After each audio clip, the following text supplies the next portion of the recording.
What's going on, guys? UFC Fight Night Kape versus Almabayev is coming up. So I'm going to give you guys my predictions. Let's waste no time, right into it. Montana De La Rosa versus Luana Carolina. Do you care about this fight? I don't. Luana Carolina is probably going to win. She's got pretty good grappling. She's got pretty good striking. She's okay. Um, she's just a little bit better right now, I think. So I think she's going to win. All right, on to a real fight. This could be the fucking co-main event. Charles Johnson versus Ramazan Temirov. Okay, so Ramazan Temirov, he is extremely powerful for a flyweight. He's very dangerous. He throws a very big variety of strikes. Like he's got a nice spinning back kick. He'll throw spinning wheel kicks. Um, what he really likes to do is throw a strike. Like he'll throw a jab, and then he'll throw an overhand. He'll step through with it, completely switch stances, and then follow up with a left hook.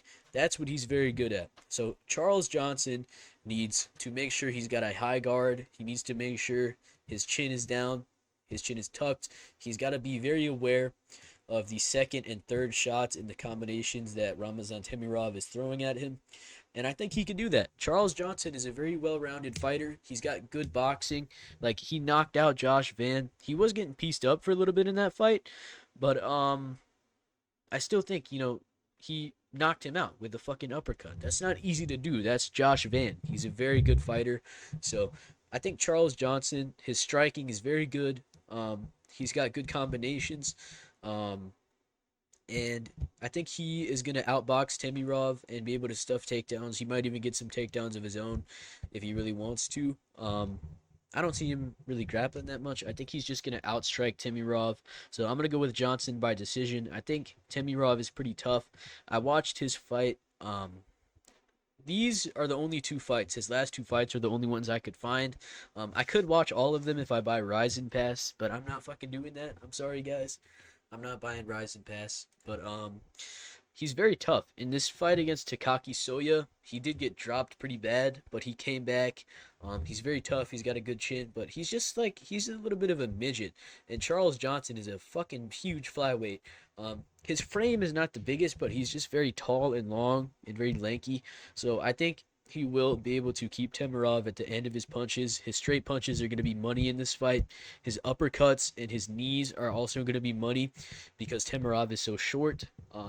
Yeah, I'm going with Charles Johnson. I think he's just a better striker, and if Temirov tries to wrestle, I think Charles is going to stuff it with ease. Okay, on to the next one. These fights, look at this shit, dude. Look at this shit. 5-fight losing streak. Why is she still in the UFC?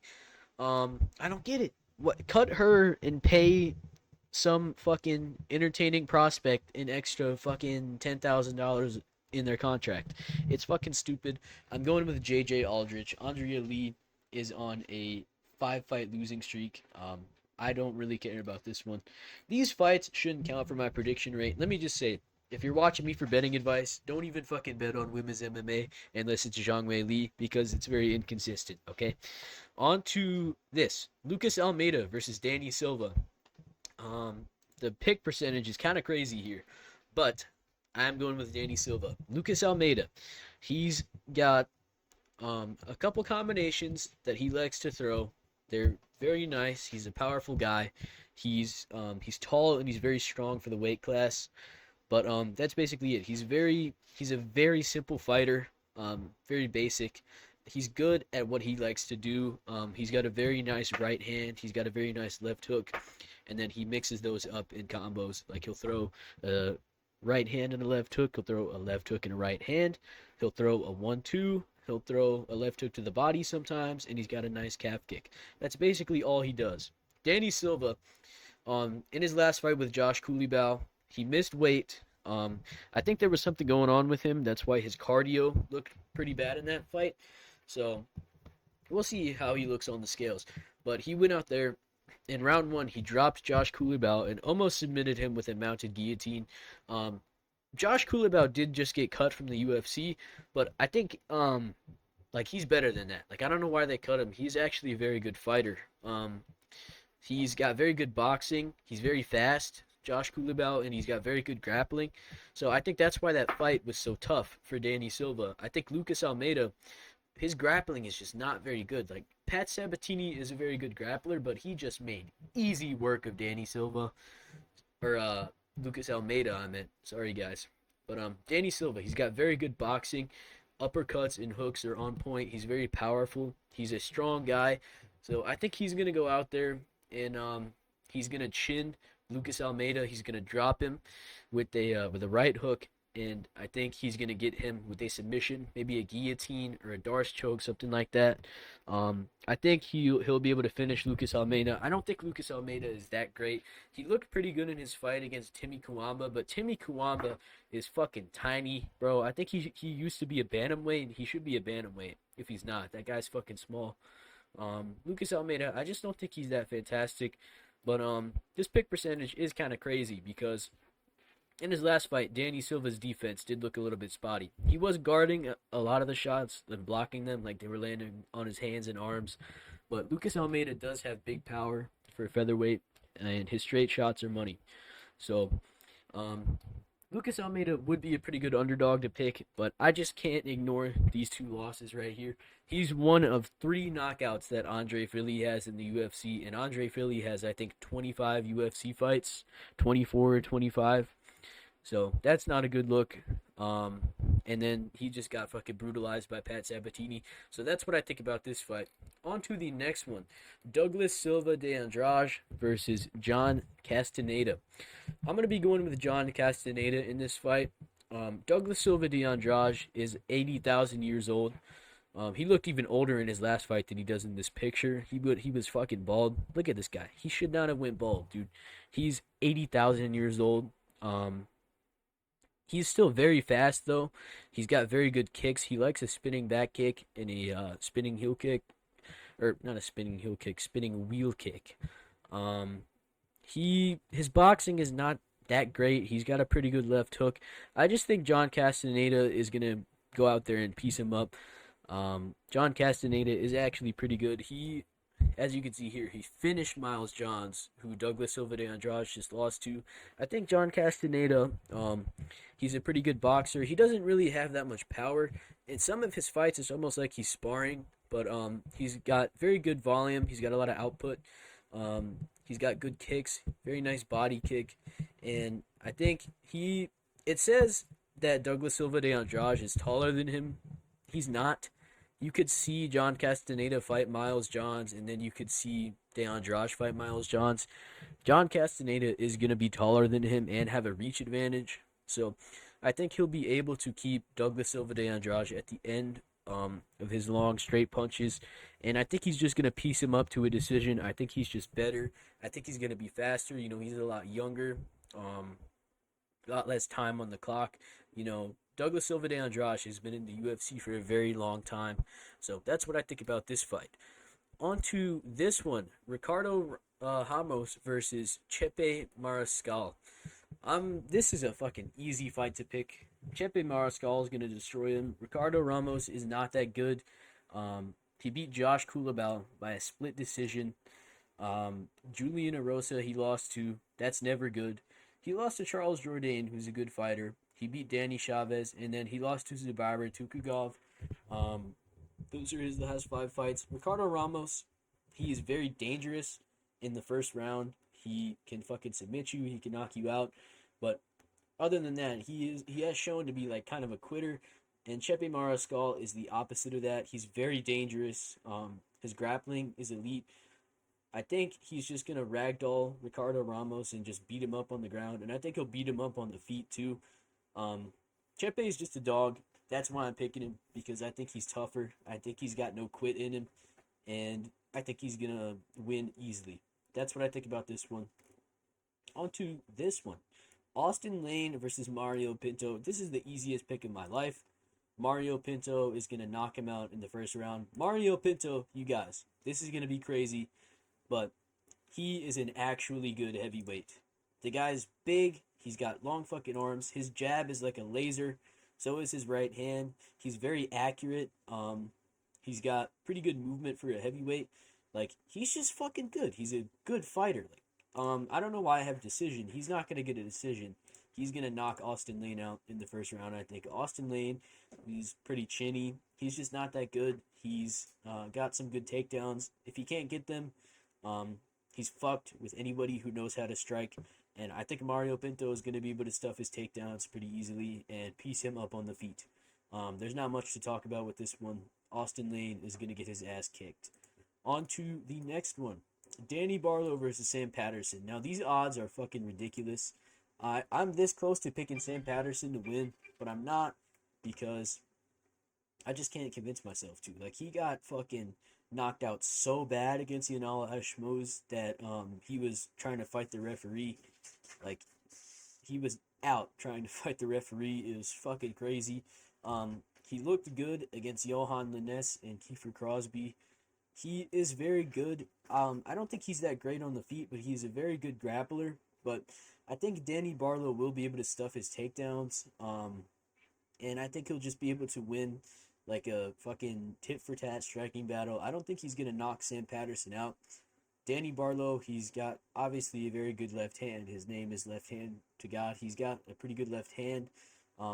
He's got good knees. He's just got good long rangy strikes. These guys are both very tall and lanky, but I think Danny Barlow is just going to outpoint him. I think it's going to be a pretty boring fight. But I would absolutely recommend tossing $5 on Sam Patterson because he's not a bad striker and he is a very good grappler. Like, if he gets Danny Barlow down, he probably will submit him. So, yeah, Sam Patterson is a good underdog, but I still have some faith in Danny Barlow. I think he can win this one. I don't think he's that bad. So, on to the next one. William Gomez versus Hyder Emil. Now, this does suck because Hyder Emil is a very fun fighter. I think he's very promotable. He's got a very fun fighting style. He's reckless. He runs forward and he throws hooks, and he doesn't go down and he knocks people out. But I think William Gomez is going to be able to maintain distance. I think he's going to be piecing Hyder Emil up with his jabs, with his low kicks. And I think he's just going to outpoint him like William Gomez does. I don't really have that much to say about this fight. I would be very surprised if Hyder Emil won because I think William Gomez is just 10 times better on the feet. And I think he could even grapple if he wants to. He did very well in the grappling with Joe Anderson Brito. Okay, so I thought he lost to Brito, but the fact that he was able to make it so close that he got a split decision win, that tells you how good this guy is. He may not be the most fun to watch, but he is extremely good. And Hyder Emil, well, he is undefeated. He did beat an 11-1 fighter in his last fight. Fernie Garcia is not very good. Just the guys he's beating, they're not that great. He could knock William Gomez out if he's able to land a big overhand or a left hook on him, but I don't think he will. And I got to go with William Gomez. But on to the next one. Nasrat Haqparast versus Esteban Ribovic. This is my main event because of Esteban Ribovic. He's one of my favorite lightweight prospects. His boxing is absolutely amazing. The only advantage that I would give Nasrat in this fight is I think his hands are a little bit faster. I think Esteban hits harder. I think he mixes up his strikes much better. He's very good with his body shots. He's got big power, and he throws some nice kicks too. I think he's going to piece Haqparast up and knock him out in round 2. Haqparast had a very, very close fight with Jared Gordon that he probably should have lost. And I think if you're getting in a scrap with Jared Gordon, Esteban Ribovic is going to knock you out because I think his boxing is just on another level. So this is a very easy pick for me. Esteban Ribovic is going to fucking piece him up. That's what I think. But Nasrat does hit very hard. He could get a KO. I just don't see it happening. He does have a pretty good left hand, but I gotta go with Ribovic. He's much better. His boxing is elite. On to the next one. I don't know what the fuck this is. Somebody please explain this to me. Why is this a co-main event of a fight night in 2025? I don't know. I have no fucking idea. Cody Brundage is gonna win. Julian Marquez is fucking terrible. I don't know why he's the favorite. This guy sucks. He got TKO'd by Marc-Andre Barriault. He lost in RoboCop. That's not that bad of a loss, but he did get knocked out in 20 fucking seconds by Zachary Reese. So Julian Marquez is terrible. He shouldn't be in the UFC. They cut Taylor Lapilus. They should have fucking cut this guy. I don't know why he's still in the UFC. I don't understand. Cody Brundage, I think, is going to go out there, and he's probably just going to hurt Marquez on the feet with the big right hand and knock him out. At this point, I don't think Marquez actually, like, even cares about his career. Like, he's pretty fucking inactive. So, I just don't think he's going to win. He's got 3 pretty bad KO losses in a row. He's washed. He's terrible. And Cody Brundage fucking sucks too, but I think he's at least okay. So, on to the main event. Manel Kape versus Asu Almabayev. I'm going to be going with Kape. I think Asu, his striking is pretty good, but like it's a flyweight fight. They're all very good, so he does throw some nice spinning kicks that could catch Manel Kape off guard. His boxing is okay, but I think Manel Kape is just a much better striker, and I think he's kind of like a momentum fighter. Like I think if he gets an impressive win like he did in his last fight, he's gonna keep winning for a while. His last fight was insanely impressive. Kape is an amazing striker. He can fight from both stances. He's got good kicks. He'll throw flying knees. He's very accurate with his punches. His hand speed is amazing. His straight punches are great. I think Kape is gonna win. Like, his body work is also good too. He throws very nice punches to the body. I think he's just gonna piece Asu up. I think Asu will get some takedowns, but I think Kape will be able to get back up. I don't see Almabayev being able to get his back. Like, if he wasn't able to submit Jose Johnson, I don't think he's gonna be able to submit Manel Kape, and he's definitely not knocking him out on the feet. So I think Kape is just a much cleaner fighter. I think his takedown defense will hold up. I think this fight could be pretty boring because Kape against grapplers, sometimes he will just kind of freeze up.